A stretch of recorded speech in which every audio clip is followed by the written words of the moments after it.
ஆதினி குட்டி ஓடிவா, ஆகாயத்தில் முழு நிலா, நம்ம வீட்டு மாடியிலே நாமும் விருந்து உண்ணலாம், நிலவின் ஒளியில் அமர்ந்திடலாம், அழகாய் விருந்து உண்ணலாம். என்ன என்ன உணவம்மா, எனக்கு நீயும் சொல்லம்மா.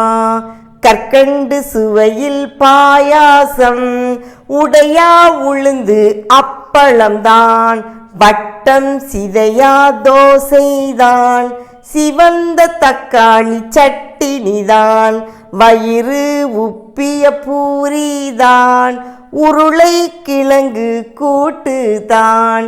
இன்னும் என்ன ஆசையோ ஆதினி குட்டி கூறம்மா.